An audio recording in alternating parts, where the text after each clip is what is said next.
What's up YouTube, and welcome to episode 111 of the Chaos Daily. Let's get into it. So, it's been a couple days. I've been printing like mad. In fact, we have already the entire fuselage done. It's printed really nicely. Only had to reprint this one. You guys saw that I reprinted this one because of a CAD issue. So that was unfortunate.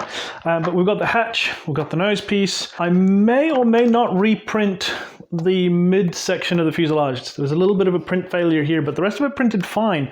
And I could probably fix this with a bit of putty or something. It's not a big deal. So I don't know if it's worth reprinting on this or not. The rest of it printed just beautifully. Got the EDF in there all wired up. You can see the ESC inside there. So yeah, this turned out really nice. And I have pretty much got halfway through designing the CAD for all of the wing sections. A little bit of other news. A few things arrived. I ordered myself some new servos and stuff to go for this build. So these are really nice servos. I picked these up for a really good deal. It's $30-something for 4 of them. They're all metal gear, double ball bearing, really solid 13-gram servos. Also got some extra hardware, some bits and pieces, little hinges for control surfaces and stuff because the way I was doing it wasn't the best. And also got some of these adjustable quick set servo rod, push rod connector things. So that's going to make life a lot easier with using these proper metal rods, which is different from the way I did it with the Albatross.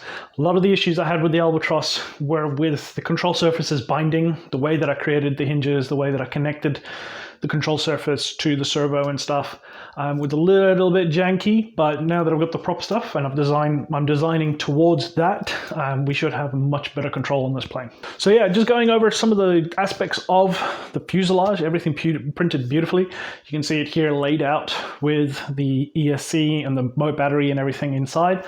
All up, the weight of the fuselage battery with the EDF, with the ESC and everything, all of this weighs 1 kilogram. So I'm estimating another 400 to 600 grams for the wings, plus some more components and carbon fiber and stuff. And we're probably going to be looking at about a 1.7 kilogram build. It's quite heavy, but the airfoil design and the size of the wings and the length of the wing chord should be okay. My wing loading should actually be a little bit less than the wing loading that we had on the Albatross. So yeah, everything's looking good. I'm going to get to printing now the first sections of the wing, and we'll see you guys in a couple more days for an update. So as always, make sure you hit the like button, make sure you subscribe, and I've been Chaos. And until next time, expect the unexpected, and I'll see you guys later. And a special thank you to all my patrons that help support the channel. If you would also like to support the channel, there's a link in the description.